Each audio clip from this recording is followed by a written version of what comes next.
Hi guys, it's Jennibellie. I've been asked left, right and centre how I made this journal, the current one that I'm using, and it is just a cereal box journal, so it's the original tutorial that I did over a year ago now. Just tweaked a little bit, so it has been easy to answer the questions because it is basically following the same steps as that tutorial. But I was originally not going to use this as an art journal. What this was originally going to be was, you know, my mixed media board where I put my body image down. Well, this was going to be kind of an exercise prompting weight loss kind of journal. So I did record the process of me making this journal because I was going to do like a little series on it if I ever got around to doing it. Well, I didn't because I decided I liked this journal too much and just wanted to use it as a regular art journal. So I have been cleaning up my computer and I have found the footage, so I will now show you how I put this journal together. But I don't like duplicating information, so I'm not going to go through all of the stages that was already in that original tutorial. So if you haven't seen the tutorial, or if you need a refresher, I will stick it as a video response or in the description below or up here. Click it up here. And go and put me on pause and check that out first, because I'm just going to show you the differences that I did, how I tweaked it to come up with this journal as opposed to the steps that went through the original journal. So that being said, I'll get on with it now, and I hope you enjoy it, and much love. So this is a cereal box that we used for this journal. As you can see, it's a lot larger than the cereal bar box that we used in the original tutorial. And what was also in the recycling bin there was brown paper that we were going to use to cover it, and that's pretty much the same technique as what we used in the last video. Now I'm just showing you how I'm folding over the flaps, and this is the same as what I did in the original tutorial, but I think it's important to reinforce it here because the cereal box is bigger. The surface area is obviously larger, which means it needs extra reinforcement wherever possible. So this is the same technique as the original tutorial, the glue and pinch technique. And I'm just going to paint it like I did the original tutorial. Now what's going to be a little bit different on the inside is I'm going to paint the hinges where the journal's going to fold rather than decoupaging on scrap papers over the inside of the journal. And this is because on the spine I'm going to add just a strip of scrap paper to cover the spine, and then on either side of the journal, the inside covers, what I'm going to do is add cardboard, strips of full length cardboard, again because the surface area is larger, to reinforce and just to give double support wherever possible. So now I'm measuring my journal width and height to figure out my journal pages, and what I'm going to use for the pages this time is, this is pattern paper, and I'm just picking out 12 by 12 pattern papers just that have a generally nice pattern and nice thickness to them, and then I'm just going to cut them down to size to make sure that the height matches the journal. And always make sure that you fold them in the right grain for the paper, as I've discussed before.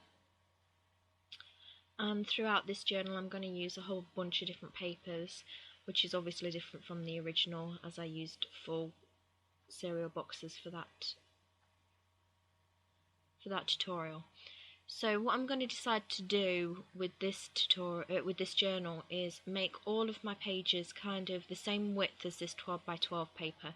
With the width of the journal itself, I could go a little longer if I wanted to with some of the other pages, like this one here that is just a very large sheet of paper that I'm going to tear down to 12 inches width, and then when it's folded 6 inches width. To match the 12 by 12 papers, just because I don't want discrepancy in the sizes on this journal. Usually I like quite higgledy-piggledy journal page sizes, but for this one I decided I wanted it to be structured, although as you see I am tearing it with a ruler because I do want some textured edges as well. And this paper here I've just sprayed with some light sprays and stencils just to give it a little bit of interest. Next up is some coloured cardstock, again 12 by 12, just to give some different kinds of colour and texture into the journal.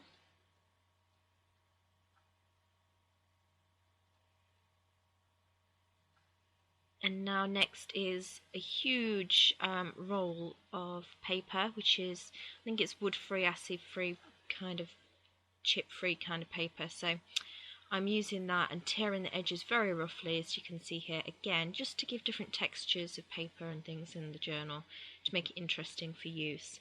And along all of the edges of these really ragged paper edges, I'm going to colour them either with some stains or with some inks, all different colours, just again to give some interest to my journal once it's made.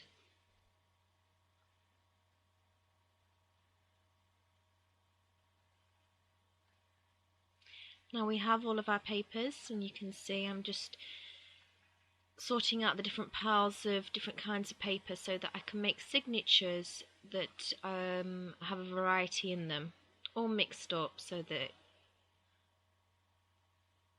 I have some fun when I come to create in the journal.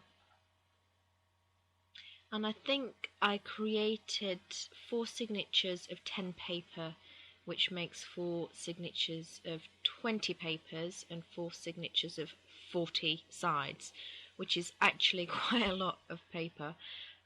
When I've come to start using my journal, I've actually had to rip some pages out because I was a little over ambitious with how much paper I could actually use in there, because I like a lot of dimension and things in my journals, so obviously my journals expand.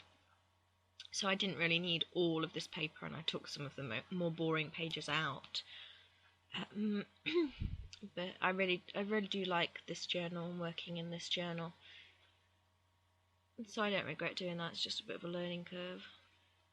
And might be something to take note of if you, like me, like playing with lots of different materials in your journal.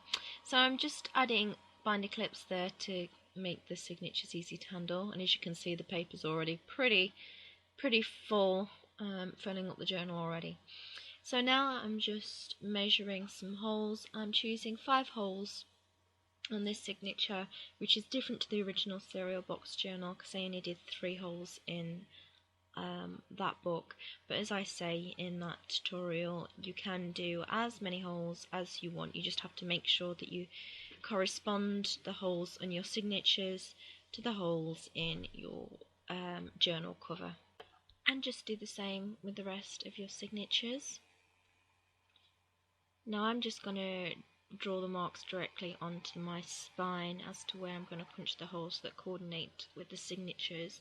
You can do this on a separate piece of paper if you want and create a template, and then you can use that template over and over again on different journals, but I don't mind drawing directly in pencil onto the spine because you can rub it out and it's just a journal for me.